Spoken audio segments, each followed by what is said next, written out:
And then the worst snake of all is malevolence.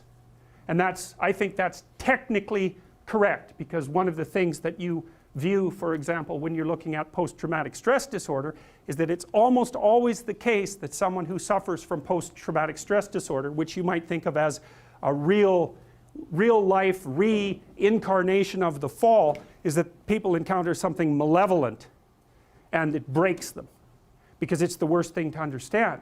It's like suffering is one thing, man, that's bad enough. Vulnerability and suffering, that's bad enough. But to encounter someone who wishes that upon you and will work to bring it about, that's a whole different category of horrible.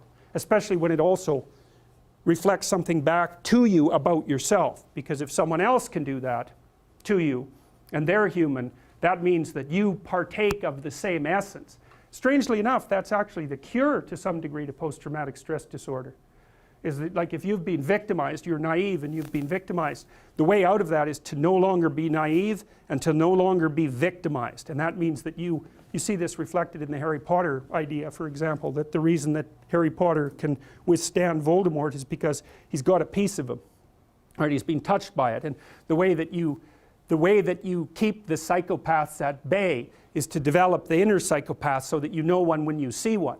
Right, and then, but that's a voluntary thing. So it's like a set of tools that you have at your disposal, which is full knowledge of evil. And that does, Nietzsche said, if you look into an abyss for too long, you risk having the abyss gaze back into you, right? The idea is that if you look at something monstrous, you have a tendency to turn into a monster. And people are often very afraid of looking at monstrous things exactly for that reason. And then the question is, well, should you turn into a monster? And the answer to that is, yes, you should. But you should do it voluntarily and not accidentally. And you should do it with the good in mind, rather than falling prey to it by possession, essentially, because that's the alternative. Now, how does it possess you? That's easy.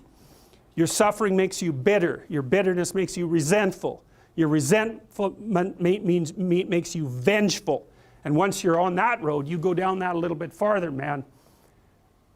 Well, you end up fantasizing in your basement about shooting up the local high school and then killing yourself, right? Because that's sort of the ultimate end of that line of pathological reasoning. Being should be eradicated because of its intrinsic evil, and I'm exactly the person to do it, and I'll cap it off with an indication of my own lack of worth just to hammer the point home, right? And if I can garner a little posthumous fame along the way, well, that'll satisfy my primordial primate dominance hierarchy imaginings too, at least in fantasy. So, you know, it's the full package if you want to go down that route. And of course, people don't like to think about that sort of thing, and it's no bloody wonder. But without the capability for mayhem, you're a potential victim to mayhem. So you need your sword. It should be sheathed, but you need to have it. And it's very frequently the case. If you treat someone with post-traumatic stress disorder, there's two things you have to do. You have to help them develop a very articulated philosophy of evil, because otherwise their brain bothers them over and over and over. Why were you so naive? How did you become victimized? Why were you such a sucker? These are good questions. You don't want to have that happen to you again. You don't want to be exploited twice. Okay, so your eyes have to open up. We know the price of that from the Egyptian myth, right? You come into contact with Seth. What happens? Even if you're a god, you lose an eye. It's no joke, man. It's no joke. And then the cure for that is the movement down into the underworld and the revitalization of the Father. That's the identification with the force that created culture, right? And that then there's you and that together. Then you can withstand malevolence. Maybe you can withstand tragedy and malevolence. And then that's the whole secret, right? Because that's what you want in life. You need to be able to withstand tragedy, and you need to be able to withstand malevolence, because those are the forces that are always working against you.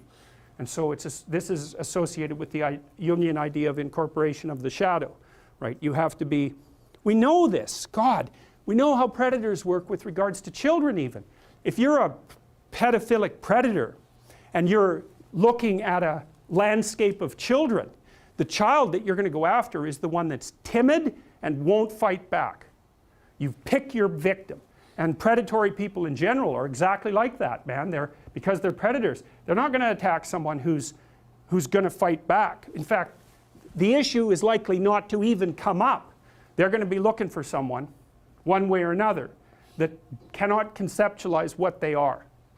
And then, perfect. It's an open season, man. It's open season. And so if you're treating someone with post-traumatic stress disorder, first they need an introduction to the philosophy of malevolence, and second they have to learn to become dangerous, because that's the only way out. What's the alternative? They get these recurrent thoughts about their vulnerability in the face of malevolence and their own naivety, because by definition, if someone psychopathic has exploited you, you're too naive. It's a definitional issue. You can say, well, that's no fault of mine. How the hell could I be prepared? Fair enough, man. A perfectly reasonable objection. Doesn't solve your problem. Because it's an eternal problem.